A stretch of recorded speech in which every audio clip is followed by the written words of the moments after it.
Ganyan. Sabi ko, hindi mo na lang sana ako dinalahan. Ano naman po siya? Ano naman po siya? Yung... Saan ang pakiramdam mo na dinadawit niya ang pangalan? Ako naman po talaga nadidepress po sa kanya. Kaya lang, sabi nga ng mga kapatid ko, pag hindi naman totoo, okay lang. Sigat na lang po ang nakakaalam eh. Ako po sigat talaga ang karamay ko po talaga. Yan po talaga. Kahit na po anong sabihin niya sa akin, dahil hindi naman po totoo, taas na upo pa rin po ako. Kailan mo siya dinimanda sa Brunei? May 2003 po. Oo, dahil sa bouncing check. Ang kaso po namin, bounce check din po. Katulad din po. 2003 pa? Nangiram siya ng pera sa'yo, tapos... Hindi, investment din po. Okay, na hindi na ibabalik. Tapos nagbabounce ang binabayad mo sa'yo.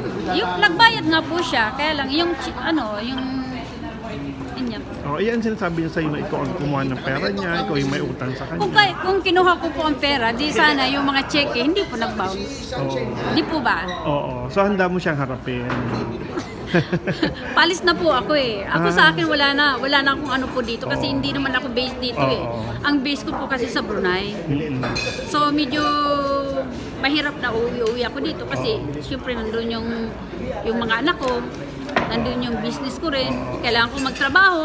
Kasi nawalan nga ako ng pera eh. Kailangan ko talagang kumayod sa mga anak ko para makapag-aral. So anong mensahe mo sa kanya bilang matagal mong kaibigan sana, tapos ganito pa nangyayari?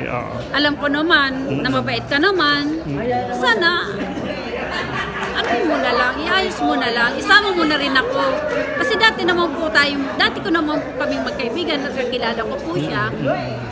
Huwag na lang tayong yung maraming sinasabi na mag-iiskandalo kasi hindi naman po maganda talaga yun.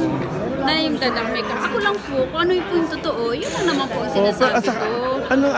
Pakiramdam mo na pangalan mo talaga, banggit na banggit niya sa mga talaga po, sinasabi ng loko sa'yo. Ang sakit po talaga. Kaya lang ako, linalakasan ko na lang ang loob ko kasi ayoko ma-stress kasi high blood ako eh. Na-high blood nga ako dahil sa ganito eh. Dati hindi naman ako high blood. Ngayon, high blood na ako. Kailangan ko na uminom ng gamot. Oo, saka nakakaladkad ka na sa skandal. Nakakaladkad na ako. On a national television. Hindi ko nga po akalain na ganito kasi hindi naman ako sanay humarap sa mga ganito. Hindi pa ako mahilig sa mga party. Kahit sa Brunei, hindi pa ako mahilig. Pagkatapos ko magtrabaho, uwi ng bahay. Kasi kaso ng mga anak ko. Kasi kaso ng mga aso ko, marami kasi ako aso eh. Hindi mo pinagdadahan yung biglang yaman niya? Alam mo yan, di ba? Hindi, sabi niya nga po, nanalo siya ng siguro po, talagang totoo na may nanalo siya. Kasi ang sabi niya noon sa akin, nanalo siya, babayaran niya ako, kaya naghintay naman po ako. Pag nanalo po siya, mas maganda nga dahil binigyan siya ng swerte. Kami nga po, hindi ako binigyan ng swerte, kailangan ko magtrabaho ng sweat talaga eh. Sweat, blood and tears. Kailangan pumayod ng talaga para magkaroon ng pera. Ay siya ang swerte niya. Dahil nga kung nanalo siya sa loto. Huling mensahe mo sa kanya?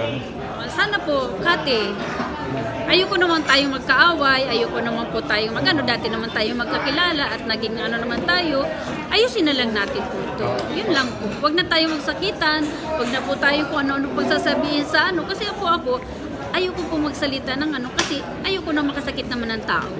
Yun lang. Thank you po.